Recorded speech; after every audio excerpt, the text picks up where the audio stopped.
Able पास में पड़े rabbit के फर को देखती है। वो कहती है कि वहाँ पर कई सारा मीट भी है। वो समझ जाती है कि कांग ने रैबिट को डिफीट किया है। वो सोचती है कि यहाँ भी मैं कांग ग्योमा से फिर से हार गई। इतनी एम्बैरेसिंग और इतनी ठंड भी है। तभी वो देखती है कि कांग उसे रैबिट का फर पहना रहा है। वो कहता है ये लो, इससे अपने आप को कवर कर लो। एबल शर्माने लगती है। वो सोचती है कि मैं बिल्कुल क्रेजी हो गई हूँ, मुझे वापस चले जाना चाहिए था, लेकिन मैं स्मेल रेजिस्ट ही नहीं कर पाई। कितनी डम हूँ मैं, मुझे वार्म लग रहा है। वो कांग को थैंक यू कहती है। तभी उसके लेग में दर्द होता है। उसे पता चलता है कि उसका पैर ट्विस्ट हो गया है। तभी वो देखती है कि कांग ने उसका लेग पकड़ लिया है। वो अपनी टाई खोलते हुए कहता है तुम्हें अपना एंकल ऐसे ही नहीं छोड़ना चाहिए, यहाँ रहने के दौरान इन्फेक्शन हो सकता है। एबल शर्माने लगती है। कांग उसके लेग को टाई से कवर करता है। इसके बाद कांग मीट कुक करने लगता है। वो पूछता है तुम अकेली घूम रही हो क्यों? एबल कन्वर्सेशन को याद करती है जो भी ग्योमा को पहले ढूंढेगा उससे मोनोपोलाइज करेगा। वो कहती है मेरे पास भी एक काम था और मैं अकेली ज्यादा कंफर्टेबल फील करती हूँ। ये सुनकर कांग कहता है समझ गया, तुम थोड़ी मेरी जैसी हो। एबल याद करती है कि उसने गेम खेलने से मना कर दिया था। फिर भी वो अपना फोन निकालती है और चुपके से कांग के साथ एक फोटो ले लेती है। एबल वो फोटो ग्रुप में सेंड कर देती है। ये देखकर रेचल और रियोजो दोनों इरिटेट हो जाते हैं। वो कहता है तुमने बोला था ना कि तुम इस गेम में पार्टिसिपेट नहीं कर रही। तभी कांग एबल को मीट ऑफर करता है। ये देखकर एबल खुश हो जाती है। कांग सोचता है सिचुएशन थोड़ी ऑकवर्ड है। तभी एबल पूछती है तुम इतने स्ट्रॉन्ग कैसे हो? कांग याद करता है शायद बस 1 मिनट के लिए ही सही, लेकिन एकेडमी में आने के बाद मैंने काफी हंगामा मचा दिया है। वो कहता है शायद मेरे ग्रेट टीचर की वजह से, जिसने मुझे ब्लेड यूज करना सिखाया। एबल याद करती है छोटी ही सही, लेकिन मैंने अपनी पूरी जिंदगी स्वॉर्ड सीखने में लगा दी अपने ग्रैंडफादर से। मुझे कॉन्फिडेंस था कि मुझे स्वॉर्ड के बारे में सबसे ज्यादा पता है, लेकिन ऐसी स्वॉर्ड तो मैंने कभी देखी ही नहीं। वो पूछती है तुमने एग्जैक्टली क्या सीखा था? स्वॉर्डमैनशिप फैमिली का नाम क्या है? कांग कहता है मैंने काफी पहले रियलाइज कर लिया था कि स्ट्रांग होने का मतलब ये नहीं कि तुम हमेशा जीत जाओगे। आखिर में वही जीतते हैं जो एंड तक गिव अप नहीं करते, जो इंड्योर करता है, सर्वाइव करता है, वही ट्रूली स्ट्रांग होता है। ये सुनकर एबल हंसने लगती है। वो कहती है कि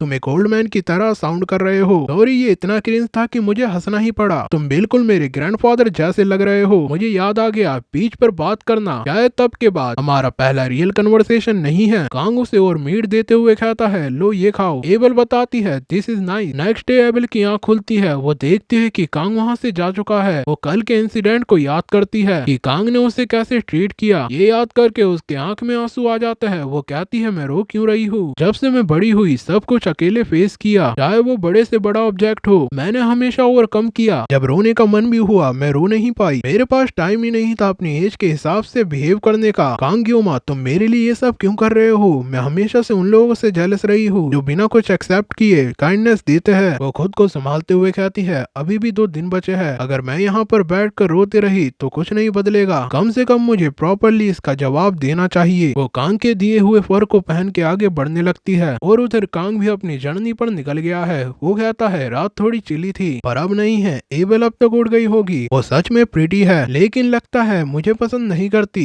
वेल यही एबल का कैरेक्टर है, एक प्राउड अलूफ यंग लेडी। हाँ मैंने उसकी हेल्प करी कल रात, पर इसका मतलब ये नहीं कि मेरे दिल में फीलिंग्स है। बस वो इतनी ब्यूटीफुल लग रही थी कि मैं कोल्ड बिहेव नहीं कर पाया और थोड़ी सी काइंडनेस से पूरा प्लॉट अपसाइड डाउन तो होने से रहा। वैसे भी लगता है मैं फॉरेस्ट से बाहर आ गया हूँ। मेन स्टोरी लाइन थोड़ा चेंज हो सकता है लेकिन इतना ज्यादा नहीं होगा। वो सोचता है आज का दिन यही दिन है जब एबल और लियोन के बीच में फीलिंग्स डेवलप होने लगती है। बस इतना ही होप करता हूँ कि एबल फॉर ब्लैंकेट लियोन को ना दे दे। मुझे थोड़ा वियर्ड लगेगा, खैर सोचने का फायदा नहीं। मुझे सनसेट से पहले ब्लेसिंग फाइंड करना है। कांग कहता है ब्लेसिंग ऑफ रीजनरेशन ये गार्डियन क्लास ब्लेसिंग है जो ब्लेसिंग ऑफ ट्रांसफरेंस से एक टियर नीचे रैंक्ड है। ये बॉडी के रीजनरेटिव कैपेबिलिटी को इंस्टेंटली एम्पलीफाई करती है, लेकिन इसका कैच ये है कि ये सिर्फ कास्टर खुद यूज कर सकता है। मतलब ये एक तरह की डोपिंग टाइप ब्लेसिंग है, लेकिन मेरे पास ब्लेसिंग ऑफ ट्रांसफरेंस है इसलिए रिस्ट्रिक्शन मुझ पर अप्लाई नहीं होता। मतलब मैं फ्राइजल सेसमी नाइफ को भी इजीली पैच कर सकता हूँ। हाँ लेकिन ये लॉस्ट लिम्स को रीजनरेट नहीं करता, बस बोन्स को फास्ट हील करता है। गेम में भी एक हिडन बोनस ट्रीट होता है। ये लियोन की ग्रोथ पर भी ज्यादा इम्पैक्ट नहीं करता। वैसे भी लियोन बाद में इनक्रेडिबली स्ट्रॉन्ग बनने वाला है। मुझे तो ये ब्लेसिंग चाहिए ही। वो देखता है ये गेम के ग्राफिक्स से तो बिल्कुल अलग लग रहा है। गेम में तो किसी रॉक पर होता, सनसेट भी डूब ही रहा है। तभी वो कहता है found it blessing of regeneration. फिर वो देखता है वो शाइनिंग लाइट क्या है। ब्लेसिंग तो हिडन होनी चाहिए। ये ऑर्ब एक जाइगेंटिक और फ्री भी है। वाह, ब्लेसिंग के साथ और भी बोनस में मिल गया। लकी मी, शायद मेरी किस्मत फाइनली टर्न हो रही है। चलो पहले ऑर्ब को देखते हैं। तभी वो देखता है कि कोई और भी वहाँ आ गया है। लियोन कहता है कि मुझे एक्सपेक्ट नहीं था कि तुम इतना दूर आओगे डियर। तुम यहाँ साइट सीन करने आए हो या फिर ऑर्ब लेने कांग योमा, या फिर तुम किसी और पर्पस के लिए आए हो। कांग बताता है मैंने बस दूर से ऑर्ब देखा और लेने आ गया। लियोन कहता है तुम ऑर्ब के लिए आए हो, ओके ठीक है, फिर कोशिश करो और ले लो, अगर तुम मुझे हरा पाओ तो। लियोन कांग से फाइट करने के लिए रेडी है। कांग सोचता है अब इसे क्या हो गया, ये तो अभी तक एबल के साथ होना चाहिए था। आज तो स्टोरी का एक इम्पोर्टेंट टर्निंग पॉइंट है, कहीं मैंने गलती से उसके इवेंट को चुरा तो नहीं लिया। मतलब पूरी रात कुछ भी नहीं हुआ उन दोनों के बीच, लेकिन अगर उसे पता भी होता तो फिर भी फाइट करनी पड़ती। तभी लियोन अपनी स्वॉर्ड को स्विंग करता है। कांग नोटिस करता है कि उसके हाथ में बलमोंग है। वो सोचता है कि तो इसने बलमोंग ढूंढ ही लिया, इसकी कंडीशन मुझे पता है ये कंप्लीट नहीं है, लेकिन फिर भी वो बताता है वर्ल्ड का सबसे वर्स्ट और सिनिस्टर डीमन स्वॉर्ड। इसके बीच में जो ब्लू जेम लगा हुआ है वो एक कैटलिस्ट है जो कि होली डीमन स्वॉर्ड बलमोंग को होली पावर देता है ताकि इसका मैजिक नेचुरलाइज हो सके। लेकिन क्योंकि बलमोंग खुद मैजिक पावर पर बेस्ड है, चाहे उसे इधर जेम से न्यूट्रलाइज करो, फिर भी ये यूजर के करैक्टर पर हेविली डिपेंड करता है। इसलिए जेम में बलमोंग कभी डीमन स्वॉर्ड बनता था, कभी होली स्वॉर्ड, ये सब प्लेयर की चॉइस पर डिपेंड करता था। कांग कहता है खैर इसे स्पारिंग मैच ही समझ लो। लियोन कहता है मैं झूठ बोलने में अच्छा नहीं हूँ। कांग सोचता है ये बंदा लगता है मुझे स्टेपिंग स्टोन की तरह यूज करना चाहिए ताकि मैं बलमोंग मिलने के बाद और स्ट्रॉन्ग बन सकूं। मैं समझ सकता हूँ उसका पर्सपेक्टिव, लेकिन ये सिर्फ गैस है। एक बात तो श्योर है और सिर्फ एक एक्सक्यूज है। लियोन कहता है सॉरी मेरे पास ज्यादा टाइम नहीं है, तो मैं सीधा स्टार्ट करता हूँ। तभी हमें साकी और रियोजो दिखता है। रियोजो थकान से उबासी ले रही होती है। स्पीड कहता है वो अचानक तुम चिल्ला क्यों रही हो। साकी कहती है ये तो बकवास है, मैं किसी को ढूंढ रही हूँ और सब लोगों में से मैं तुमसे टकरा गई। वेपन। स्पीड कहता है तुम्हें लगता है कि मैं तुमसे टकराना चाहता था। साकी कहती है कि तो तुम्हें डायरेक्शन का सेंस होना चाहिए, हमेशा ब्रैक करते हो और पीछे पीछे घूमते हो। स्पीड पूछता है तुम किसको ढूंढ रही हो,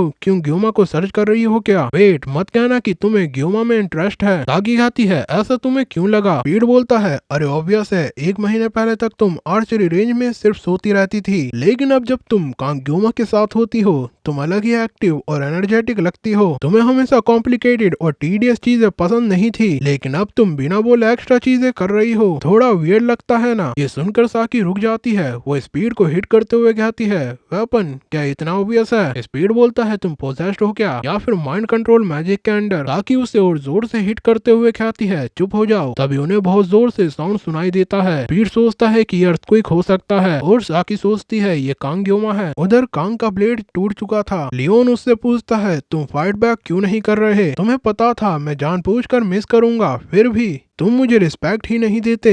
कांग सोचता है सच कहूँ तो मैं रिएक्ट ही नहीं कर पाया, मुझे एक्सेप्ट ही नहीं था कि वो बलमोंग को एक्चुअली स्विंग करेगा। मैं ऐसी फाइट में ड्रैग नहीं हो सकता जब मुझे खुद नहीं पता क्या चल रहा है। अगर मैं अपनी ब्लेसिंग यूज करता तो शायद गलती से उसे कट ही कर देता। कांग याद करता है लियो तो प्रोटोगेनिस्ट है ब्लेसिंग ऑफ मिरेकल एम का। लियोन कहता है अपना वेपन उठाओ, ये सूनर और लेटर तो होने ही वाला था। कांग अपनी ब्लेसिंग एक्टिवेट करता है। वो सोचता है ऐसे मोस्टर का सामना बिना ब्लेसिंग के करना तो बिल्कुल अब्सर्ड है, मुझे अपने ये नाइफ थॉट्स दूर करने ही होंगे। दोनों फाइट स्टार्ट करते हैं। लियोन कांग पर अटैक करता है। कांग डोज कर लेता है, लेकिन इस प्रोसेस में उसका एक और नाइफ कट जाता है। लियोन फिर बलमोंग से अटैक करता है। कांग डिस्टेंस मेंटेन करते हुए अपने नाइफ से काउंटर अटैक करता है। लियोन उसके नाइफ को तोड़ देता है और सीधा अटैक के लिए आगे बढ़ता है। कांग देखता है कि लियोन बहुत ही पास आ चुका है। लियोन अटैक करता है और वहाँ के सारे पिलर कट कर देता है। कांग मुश्किल से बच पाता है, लेकिन उसके बैक के और नाइफ्स कट हो जाते हैं। कांग सोचता है ये बंदा मिड टर्म से बिल्कुल अलग लेवल पे है। प्रोटोगेनिस्ट के भी बफ की लिमिट होती है,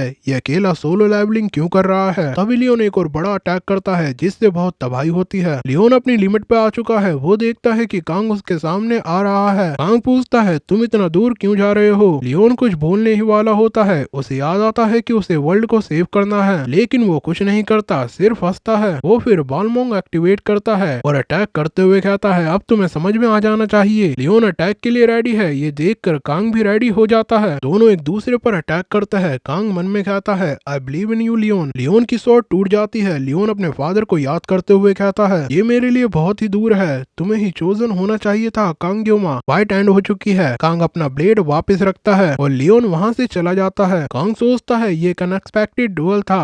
शायद लियोन ने सोचा कि इस डुएल से वो हीरो बनने के रास्ते में ग्रो कर सके, लेकिन ये मेरी गलती है। मैं किसी से हारने का प्लान ही नहीं रखता। वैसे भी वो ऐसे फाइट कर ही नहीं नहीं रहा था जिसे मैं इजीली एंड कर दूं। एक गलत मूव होता तो मैं मर ही जाता। मैं लियोन को टारगेट करने से बचने की कोशिश करता रहा, इस वजह से मुझे बस डोज ही करना पड़ा। फिर भी लियोन की ग्रोथ एक प्रोटोगेनिस्ट के लायक है। शायद मैंने बलमोंग को थोड़ा स्लाइस कर दिया, लेकिन वो रिपेयर कर लेगा और पार्ट्स कलेक्ट करेगा तो फाइनल फॉर्म में ले ही आएगा। हाँ, कम से कम मैंने लियोन को कट नहीं किया, यही काफी है। वो ब्लेसिंग उठाता है, तभी नोटिफिकेशन आती है कि उसने एक नई ब्लेसिंग हासिल कर ली है, ब्लेसिंग ऑफ रीजनरेशन। ये बॉडी हीलिंग में काम आता है। कांग इसे ट्राई करता है। वो अपने हाथ को कट करके देखता है, उसका हाथ तुरंत हील हो जाता है। वो कहता है जिस ब्लेसिंग के लिए मैं यहाँ आया था वो मिल ही गई। रात हो जाती है। कांग आंख चलाकर रेस्ट कर रहा होता है। वो फाइटर के बारे में सोचता है, सीरियसली ये सब क्या था? ये एबल की वजह से तो नहीं था ना? सिचुएशन इतनी टेंस हो गई कि मैं प्रॉपर्ली क्वेश्चन भी नहीं कर पाया। उसका मतलब क्या था? अगर वो इस वर्ल्ड का एक एग्जिस्टेंस है तो एग्जैक्टली क्या है? लेकिन इससे पहले जिसने मुझे इस वर्ल्ड में थ्रो किया था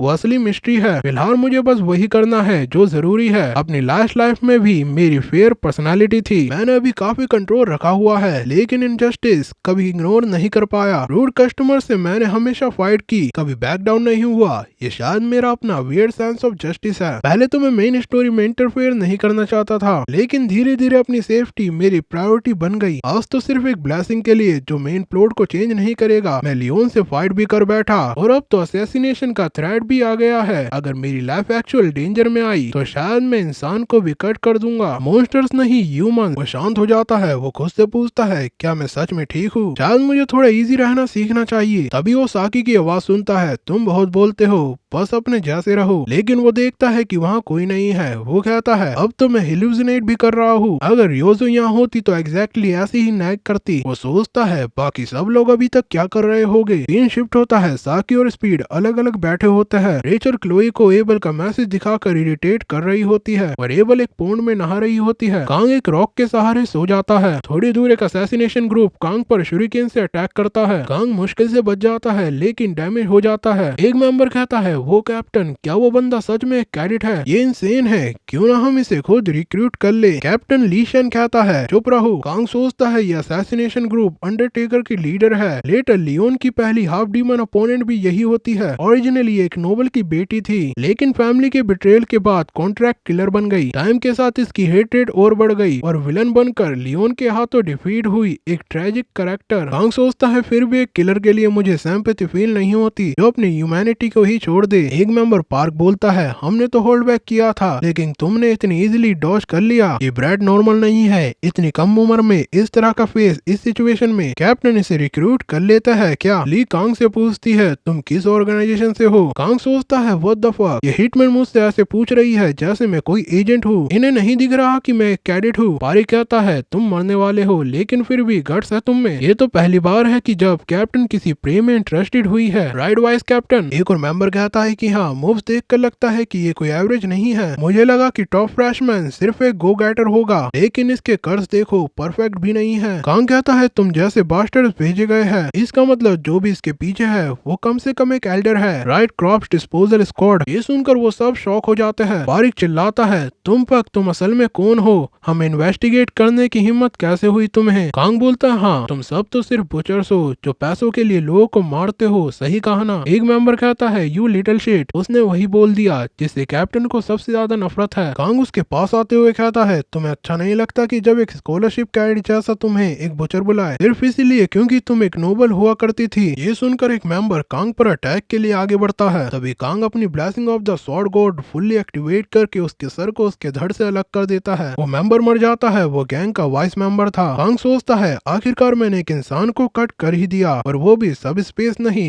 रियलिटी में। बाकी मेंबर्स उस पर अटैक करने आगे बढ़ते हैं और कांग की आइज डार्क होने लगती है। कांग ने ब्लेसिंग फुल्ली एक्टिवेट कर ली है। योमा अपने फोन में टाइम देखता है। वो कहता है चलो जल्दी से ढूंढते हैं, फिर आज का काम खत्म। मैंने अपनी ह्यूमैनिटी कहाँ छोड़ दी? क्या वो फ्रिज के अंदर है? वो देखता है कि फ्रिज में कई सारे कर्टन रखे हैं जिस पर लिखा है blessing of the sword God. वो कहता है ये क्या है? किसने ऑर्गेनाइज किया ये सब? मुझे पूरा यकीन है कि ये यही होगा। लगता है मुझे सब कुछ बाहर निकालना पड़ेगा। तभी उसकी नजर एक कर्टन पर जाती है जिस पर लिखा होता है कर्ट इट ऑल। वो कहता है क्या मुझे नींद कम मिली है, ये लेटर्स अलग लग रहे हैं। फिर वो देखता है no matter what it is, cut cut. Fridge में से एक तेज लाइट निकलती है और हमें दिखाया जाता है कि कांग ने blessing of the God activate कर लिया है। कांग एक ही वार में वाइस कैप्टन को काट देता है, बाकी मेंबर्स उस पर अटैक करते हैं, पर कांग एक एक करके सभी मेंबर्स को भी काटना शुरू कर देता है। लाइसीन को यकीन ही नहीं होता कि कांग इतनी आसानी से मेंबर्स को जान से मार रहा है। वो सोचती है ये क्या है, ये लड़का एक कैडेट है ना, मैंने तो सोचा था कि ये तो एक इजी शिकार होगा। बारिक पूछता है कैप्टन अब हमें क्या करना चाहिए। वहीं शैन सोचती है मुझे लगा था कि ये काम बहुत इजी होगा, पर ये तो एक पागल दरिंदा निकला। ये इंसान नहीं, ये आधा इंसान आधा डीमन है, कैडेट के रूप में छुपा हुआ। कांग उसकी तरफ तेज स्पीड में आता है, शैन को संभलने का मौका भी नहीं मिलता।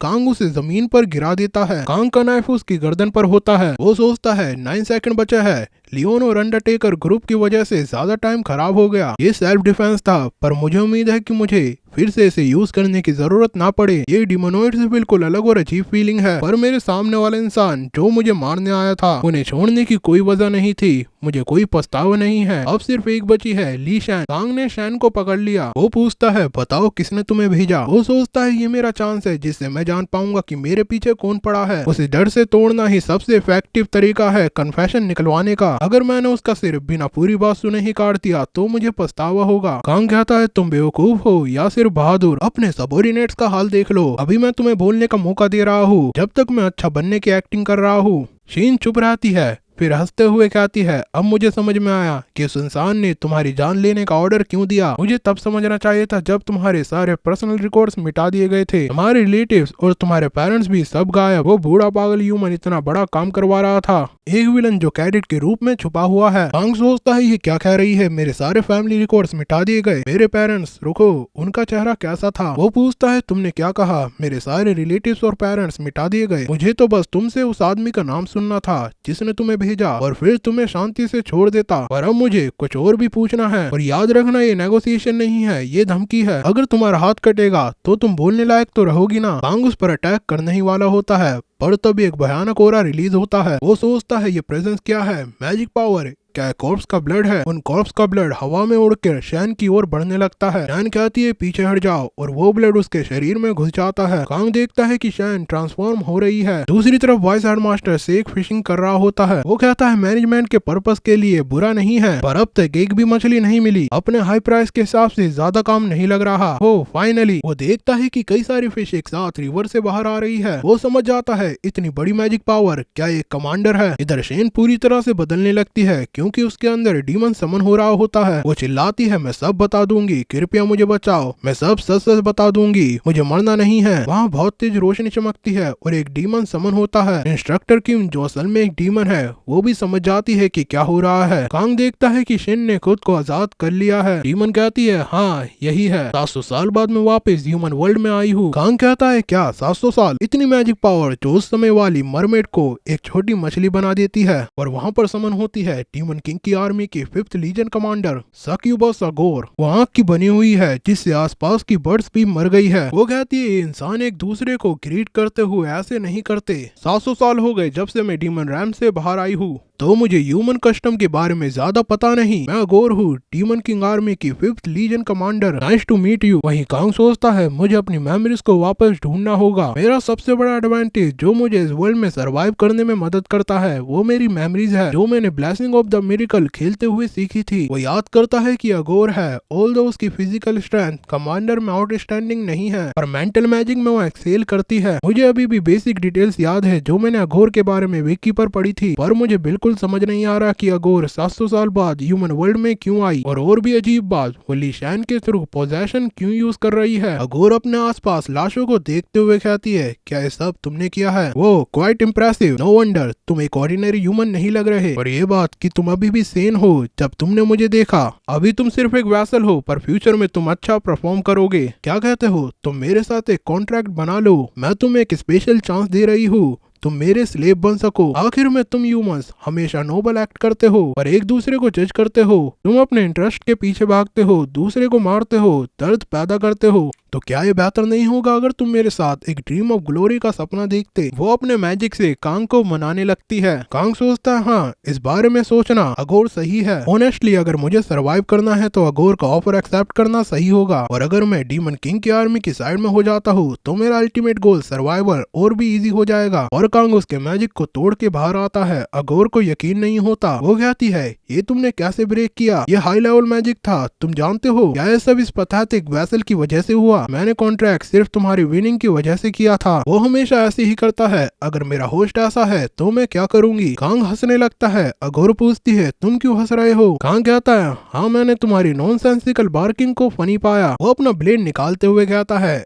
एनीवे, जो भी तुमने मुझे ऑफर दिया भाड़ में जाए तुम्हारा ऑफर। कांग उस पर अटैक करने लगता है, पर अगोर पर उसके अटैक्स का कोई असर नहीं होता। वो इजीली डॉज करती है। वो सोचती है मैं हाफ जोकिंग थी जब मैंने बोला था, पर तुम रियली मुझे चाहने पर मजबूर कर रहे हो। चलो देखते हैं तुम्हारी एबिलिटीज कितनी आगे तक जा सकती है। इसके बाद वो कांग पर कई सारे फायरबॉल से अटैक करती है। कांग उसके अटैक्स डॉज करते हुए अगोर की तरफ आगे बढ़ता है। अगोर ये देखकर शॉक्ड हो जाती है। वो सोचती है वो ह्यूमन लिमिट्स के परे चला गया और मेरे एंड पे मुझे डिसेंट हुए कितना टाइम हो गया, मैं थोड़ी धीरे अडेप्ट कर रही हूँ। तभी वो देखती है कि कांग उसके पास आ चुका है। वो सोचती है ऑलरेडी कैचअप कर गया, इतना फास्ट कैसे? फाइनली कांग अटैक करता है जिससे वहाँ पर बहुत बड़ा धमाका होता है, पर अगोर ने उसका अटैक अपने हाथों से रोक लिया है। वो कहती है ओ डियर, तुम्हारे अंदर वैसे इम्पेशंस नहीं है क्या? तुम जल्दी में हो? तुम्हारी नूना के पास पूरा टाइम है। और वहीं कांग सोचता है मैं टाइम वेस्ट नहीं कर सकता, मेरे पास कुछ ही सेकंड्स बचे हैं। वहीं अगोर नोटिस करती है कि कांग पहले से और तेज हो चुका है। कांग उस पर कई अटैक्स कर रहा है और अगोर अपने हाथ से ब्लॉक कर रही है। कांग की ब्लास्टिंग खत्म हो चुकी है और वो थक चुका है। उसने अगोर के हाथ को डैमेज कर दिया है। अगोर कहती है अगर 700 साल पहले एक लॉस ना होता। एनीवे, रेड ब्लड, मुझे इसके यूज की आदत नहीं है। वो अपने आसपास के ब्लड से खुद को हील करने लगती है। वो कहती है कि तुम एक ह्यूमन रहने देना ठीक नहीं होगा। तुम्हारी बर्निंग डिटर्मिनेशन जो तुम्हारे अपने बॉडी को कंज्यूम कर रही है वो ट्रूली कैप्टिवेटिव है, पर मुझे तुम्हारा फायरली पैशन पसंद आया। तुम्हारी एज में तुम्हारा पोटेंशियल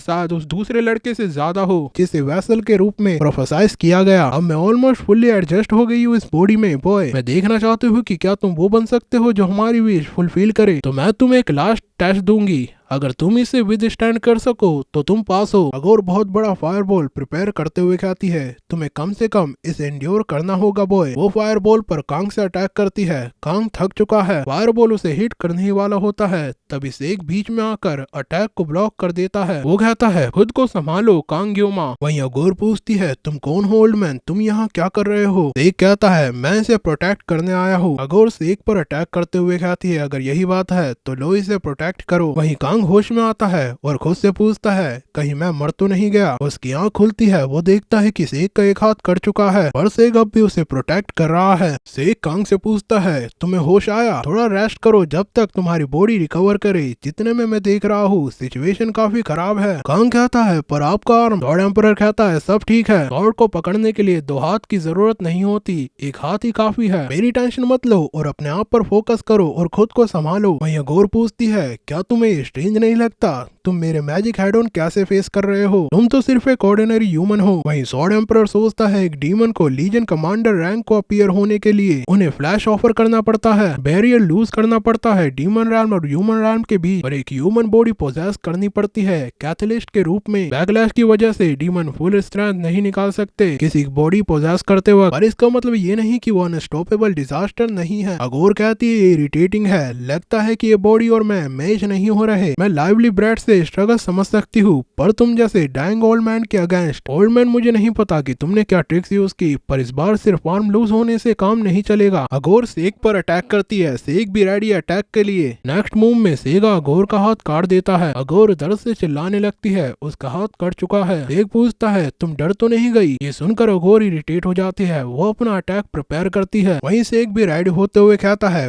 मुझे एग्जैक्ट पता नहीं क्यों तुम डीमन रैम क्रॉस करके यहाँ आई, पर मैं देख सकता हूँ तुम्हारी आइज क्लियरली फियर से भरी हुई है। सेक अपने अटैक से अगोर के अटैक्स को ब्लॉक कर लेता है। अगोर कहती है कीड़े कितने कॉकी एक्ट करता है, सिर्फ लक के कारण मेरा एक हाथ काट दिया, तो ये क्या अपने आप को सोच रहे हैं? तभी सेक उस पर अटैक कर देता है, पर अगोर डॉज कर लेती है। वो कहती है ओल्ड मैन का डांस हो रहा कहाँ से आया? वो आइज नहीं, तुम एरोन ओल्ड मैन के डिसेंडेंट हो, पर फिर भी तुम सिर्फ एक ह्यूमन हो और बॉडी अपने प्राइम से काफी आगे है। ह्यूमंस रियली ब्यूटीफुल है। You old white beard descendant Aaron, तुम इसे अपनी फेयर बॉडी से डॉज कर सकते हो। फिर वो सेक पर कई फायरबॉल से अटैक करती है। वो कहती है क्या हुआ, क्या ये कुछ ज्यादा है तुम्हारे लिए। एक अटैक डॉज करने लगता है। वहीं कांग सोचता है कि मुझे उसे कवर करना चाहिए, पर अभी मैं बेयरली कॉन्शियस हूँ। अगर मैं अभी रिलीज कर दूंगा शायद दोबारा होल्ड ना कर पाऊँ। अपनी ब्लेसिंग इस सिचुएशन में यूज करना सुसाइड के बराबर होगा। सेग अघोर के फायरबॉल को कट करते हुए आगे बढ़ता है। अघोर कहती है ये एक बूढ़े व्यक्ति के लिए बहुत इंप्रेसिव है, शायद बग की जगह तुम रैट हो। सेग कहता है इसमें कोई शक की बात नहीं कि तुम डीमन ह्यूमन से स्ट्रॉन्ग हो। मेरे यूथ में मैंने दुनिया से रिसेंटमेंट फील किया जब मैं उस अनचेंजिंग वॉल के सामने खड़ा हुआ जिसे मेरे अकेले के एफर्ट ओवरकम नहीं कर सकते थे। पर अब मुझे रियलाइज हुआ जब मैं इतनी एज का हो गया हूँ। अघोर सोचती है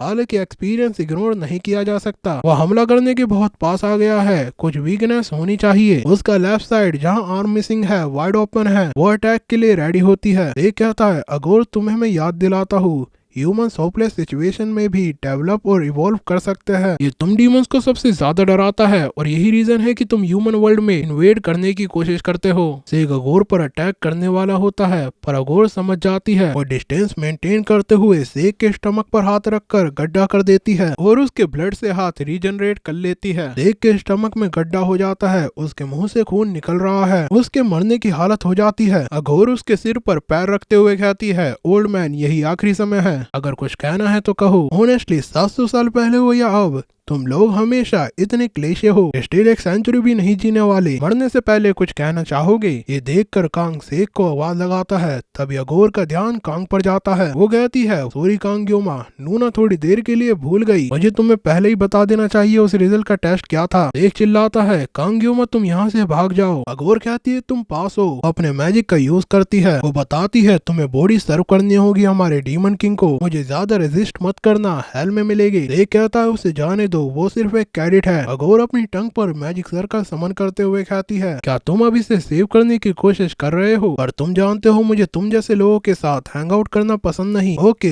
तो बस वहाँ खड़े हो जाओ और देखो। वो कांग के सिर पर मैजिक सर्कल की स्टैंप लगाती है, इससे कांग अपने घुटनों पर आ जाता है। अघोर सेक की ओर जाने लगती है और वहीं कांग की बॉडी कुछ अजीब रिएक्ट करने लगती है। उसे एरर नोटिफिकेशन आती है, ऑटोमेटिक डिफेंस प्रोग्राम इनिशिएट होता है। वहीं कांग सोचता है कि मुझे उसे कवर करना चाहिए। कांग का टाइम बढ़ने लगता है, टाइम बढ़ के 100 हो जाता है। मैसेज आता है कंडीशन मैच हो चुकी है। अघोर सेक से कहती है कि तुम इस सिचुएशन में बहुत स्लो हो, कितना स्ट्रेंज है, तुम कैसे मूव कर रहे हो, क्या कीड़े अपना सर कट जाने के बाद भी मूव करते हैं। सेक कहता है चाहे कि मुझे अपनी जान ही क्यों ना देनी पड़ जाए पर मैं तुम्हारे लेग्स ले जाऊंगा अघोर। तभी अघोर नोटिस करती है कि सेक का ओरा कलर चेंज हो चुका है। वो सोचती है उसने अपना ओरा इवॉल्व किया अपनी डाइंग ब्रेथ तक, पर लगता है कि मुझे इस ओल्ड मैन को मारना होगा भले के लिए, बस गिव अप करो और क्विकली मर जाओ, डिसेंडेंट्स ऑफ अरोन। वो सेक को मारने ही वाली होती है पर तभी उस पे बिजली गिरती है। वो कांग की तरफ देखती है, वो देख के हैरान हो जाती है। कांग हवा में उड़ रहा है। अघोर को याद आता है कि ये फीलिंग मैंने 700 साल पहले महसूस की थी। कांग की सारी ब्लेसिंग फुल पावर पे एक साथ काम कर रही है और blessing of the sword temporarily deactivate हो चुकी है। एबेल नोटिस करती है कि साइलेंट पर ये उसका लास्ट डे था, पर साकी भी समझ जाती है कि लास्ट डे खत्म हो चुका है। स्पीड उससे पूछता है कि ये क्या, अभी तो सुबह भी नहीं हुई, तो इतनी जल्दी क्यों उड़ गई। साकी बताती है कि असाइनमेंट खत्म हो चुका है, सूरज तो काफी देर पहले निकल गया था। क्या तुम राइटिंग एग्जाम में सेकंड आए थे? चलो कोई बात नहीं, अब टाइम आ गया है अकेडमी वापस जाने का, चलो जल्दी रिटर्न पॉइंट की तरफ चलते हैं। मुझे लगता है बाकी कैडेट्स कल से ही गैदर हो चुके होंगे। रेचल और क्लोई सो रही है और वहीं बाकी के कैडेट्स भी गैदर हो चुके हैं। साकी कहती है कि वेपन रेडी रहो। वैसे भी मुझे लगता है कि ये कोई अच्छा साइन नहीं है। और वहीं कांग एरोन और सेक के सामने खड़ा है। एरोन उसमें जैक्वीन को देखती है। वो कहती है कि तुम अचानक यहाँ कहाँ से आ गए। कांग में से बिजली कड़क रही है। एरोन सोचती है कांग ग्योमा तुमने ये कैसे किया। हाँ ये मेरी ही गलती है, उसमें से मुझे जैक्वीन जैसी ब्लेसिंग फील हो रही है, पर वो कमीना जैक्वीन अब भी एक इंसान ही है, वो अब तक तो जिंदा नहीं हो सकता। और इससे भी बुरा लानत इस बेकार बॉडी पे मेरी जजमेंट भी स्लिप हो रही है। वहीं सेक सोचता है अभी जो हुआ था वो कांग ग्योमा ने किया। वो कांग को देखकर हैरान हो जाता है। वो खुद ब खुद उसके सामने घुटनों पर बैठ जाता है। कांग उसके सामने आता है। सेक नोटिस करता है कि वो हील हो रहा है। कांग ने उसे हील कर दिया है। उसे यकीन नहीं होता। वो सोचता है कि यहाँ क्या हो रहा है। इसके बाद कांग अपनी आंखें बंद करके अपना माना रिलीज करने लगता है। ये देखकर अघोर हैरान हो जाती है। वो देखती है कि कांग उसके पीछे आ गया है। वो सोचती है कि कुछ अजीब हो रहा है, कुछ सही नहीं है। मैं उसकी फॉर्म को प्रॉपरली समझ नहीं पा रही। क्या ये इस खराब बॉडी बॉडी के कारण है, नहीं ये सिचुएशन ही समझ के बाहर है, ये बहुत खतरनाक है, ये इंसान नहीं है। वो अटैक करते हुए कहती है कि मेरी गलती कांग ग्योमा, जो मैंने अभी थोड़ी देर पहले बोला था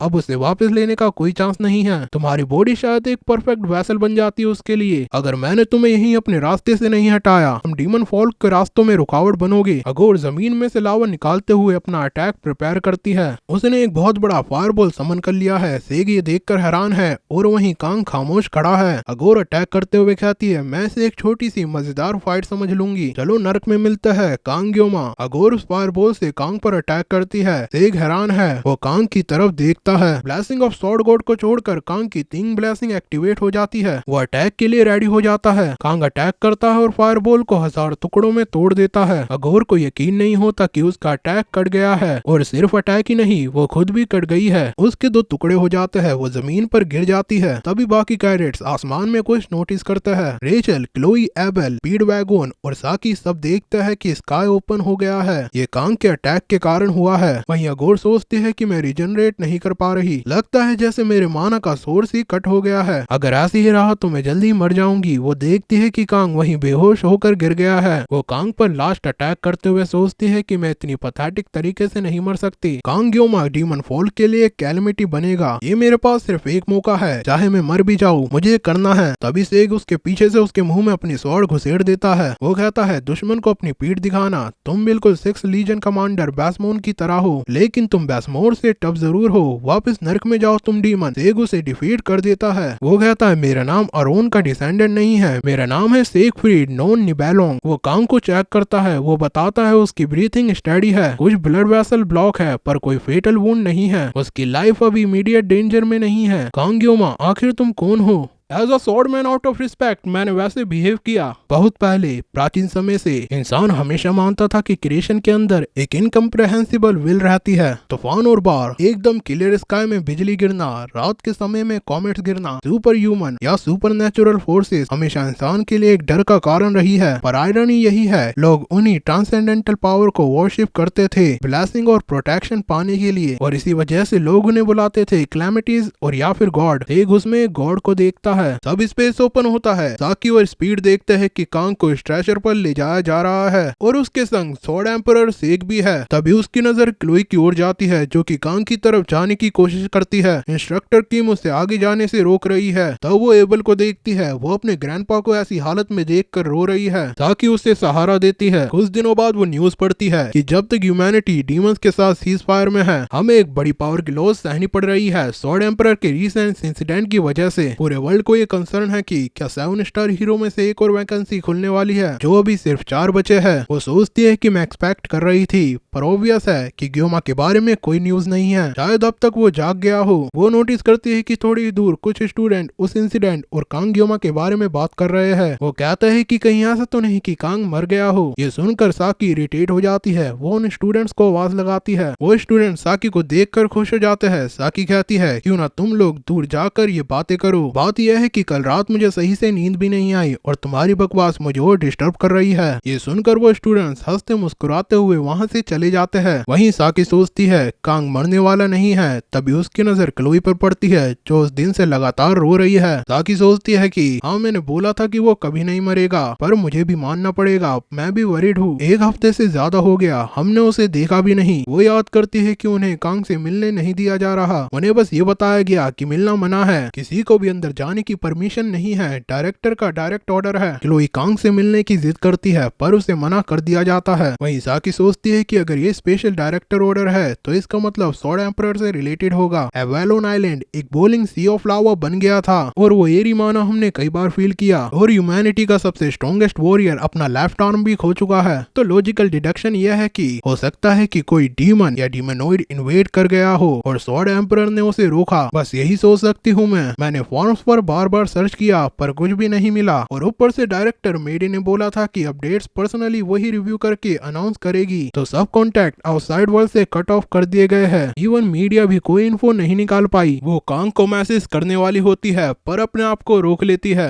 ये कितना फ्रस्ट्रेटिंग है। वो याद करती है कि लास्ट टाइम जब वो कांग से मिली थी तब उसने उसे हिट किया था। वो कहती है कांग ग्योमा तुम वापस कब आओगे, मुझे तुम्हारी टेंशन हो रही है। और वहीं रेचल एबल से पूछती है क्या तुम ठीक हो। एबल अपने विचार विचारों में खोई हुई कहती है, सॉरी मैं बस सोच में खो गई थी। वैसे स्वॉर्ड एम्परर ठीक है ना? मेरे अंकल मतलब स्पेयर सेंट भी काफी कंसर्न है। रेचल कहती है, हाँ हमें बताया गया है कि वो ठीक है, थैंक्स तुमने हमारे लिए कंसर्न दिखाया। एबल सोचती है, मुझे एग्जैक्ट डिटेल्स नहीं पता पर मुझे लगता है कि वो मेरे ग्रैंडपा की मदद करते हुए हर्ट हुआ था। पर वहीं एल्डर क्लेडी अंडरटेकर की डिफीट से परेशान हो जाता है। वो कहता है चीजें और भी बदतर होती जा रही है। सीन शिफ्ट होता है। हेडमास्टर मेडे बताती है उसके सारे मसल फाइबर टीयर हो गए थे, इवन उसके नर्व्स भी वीक हो गए थे, वो बिल्कुल नॉर्मल कंडीशन में नहीं था। सेक कहता है पर अब तो रिकवर हो गया और डिस्चार्ज भी हो गया ना, शायद अब वो पहले से भी ज्यादा हेल्थी है। मेडे बताती है, मैंने हर एक मेडिकल स्टाफ और हीलर को मोबिलाइज कर दिया था। मैंने सबको थ्रेटन किया था कि उसे बचाना ही होगा चाहे कुछ भी हो। फिर वो बोलता है सब खत्म हो गया तो इतनी टेंशन मत लो, रिंकल्स आ जाएगी। मेडे कहती है छोड़ो अब हम पॉजिटिव रहने की कोशिश करते हैं। सेगफ्रीड तुम ठीक तो हो ना? लगता है मैंने काफी लंबी लाइफ जी ली जो ये सब एक्सपीरियंस कर रही हूँ। सेग अपने हाथ हिलाकर कहता है, जैसे तुम देख सकती हो कोई मेजर प्रॉब्लम नहीं है। मेडे याद करती है कि डॉक्टर्स ने बताया था कि वो परफेक्टली हेल्थी है, उसके ओल्ड इलनेस भी गायब हो गए जैसे वाइप आउट हो गए हो। इसे तो सिर्फ एक मिरेकल ही कह सकता है हम गॉड्स की तरफ से। ग्यूमा का ऐसे हॉस्पिटल में वापस आना सेगा की रिस्पॉन्सिबिलिटी थी पर उसने कांग का साथ हॉस्पिटल में कभी नहीं छोड़ा और अपना खुद का रिडिकुलस अमाउंट पैसा देकर पूरा वार्ड बुक कर दिया। मैंने कभी सेगफ्रीड को ऐसा नहीं देखा, इन दोनों के बीच आखिर हुआ क्या? वो कहती है, मेरी ब्लेसिंग ऑफ द पोएट से भी मुझे ये समझ नहीं आ रहा, ये मेरी कॉग्निटिव अंडरस्टैंडिंग से बाहर है। आज जब ग्यूमा जाग गया है क्या तुम मुझे नहीं बता सकते कि क्या हुआ था? मैंने कई दिनों से सही से नींद नहीं ली। सेग कहता है, मुझे भी टाइम चाहिए था अपने थॉट्स गैदर करने के लिए। जो आइलैंड पे हुआ था उसे प्रोसेस करने में वक्त लग गया। 5th legion commander Avalon island पर अपीयर हुई थी। ये सुनकर मेडे चौंक जाती है। सेग बताता है, बिलीव करना मुश्किल है पर ये सच है, उसने ही मेरा आर्म लिया। मेडे खड़ी होके कहती है, तो ग्यूमा भी उसकी वजह से हर्ट हुआ? रुको, फिर अघोर का क्या हुआ? सेग कहता है, वो एलिमिनेट हो गई, मैंने अपनी आंखों से देखा, इसमें कोई शक नहीं, इस बात को पब्लिक किया जा सकता है। मेडे पूछती है, सिगफ्रीड क्या तुमने उसे अकेले हरा दिया? सेग हंसते हुए कहता है, क्या तुम्हें लगता है पॉसिबल है? मेडे सोचती है इवन सिगफ्रीड भी अघोर को अकेले नहीं हरा सकता, अगर कोई हेल्प भी करता फिर भी उसका ओपोनेंट एक कमांडर था। क्या कांग ने उसे डिफीट किया? उसे यकीन नहीं होता। सेग कहता है, मैं सब एक्सप्लेन करूंगा जब सब इकट्ठा हो गए, पर आज के लिए काफी है। क्या कांग ग्यूमा को अपने दोस्तों को विजिट नहीं करना चाहिए? इस मैटर को हम बाद में डिस्कस करते हैं। मेडी कहती है, सही कहा। और वहीं कांग के फ्रेंड्स को दिखाया जाता है। स्पीड कहता है, सब सुनो, हम हमेशा डेस्परेट नहीं रह सकते, सही कहा ना? इसीलिए मैंने एक पोस्टर बनाया है हमारे क्लब के लिए रिक्रूट करने का। हम हमेशा ग्यूमा पर डिपेंड करते हैं पर कभी उसके लिए कुछ किया नहीं। ये देखकर साकी कहती है, मैं एक्चुअली तुमसे पहली बार सरप्राइज हूँ, मुझे नहीं लगता कि मैं ऐसा कुछ बना भी सकती हूँ, चाहे कोशिश ही क्यों ना करूँ। स्पीड कहता है, साकी तुम्हें सच में नॉलेज है, पोस्टर में कलर सब कुछ होता है। तभी पीछे से क्लो इस पोस्टर को फाड़ देती है। स्पीड कहता है, अरे तुमने ये क्या किया? क्लोई कहती है, मैं ग्यूमा कुन को ये ऐसा ट्रैश देखने नहीं दूंगी। साकी सोचती है, जितनी नॉइजी चीजें होती है उतना ही मैं खुद को एम्प्टी फील करती हूँ। इवन योंग भी अब उतना स्वीट नहीं लगता। कांग ग्यूमा तुम कब आओगे? अब तो तुम डिस्चार्ज भी हो गए हो, जल्दी आओ। तभी वो स्पीड और क्लोई की आवाज सुनती है कि कांग वहाँ आ गया है। वो कांग की ओर भागती है, वो कांग के सिर पे हिट करती है। वो कहती है, तुम्हारा स्वागत है बेवकूफ। कांग स्माइल करता है, वो कहता है, मैं आ गया। स्पीड कांग को पोस्टर के बारे में बताता है, वहीं क्लोई उसे पोस्टर दिखाने से मना करती है। ताकि भी क्लोई का साथ देती है और ये सीजन यही खत्म होता है।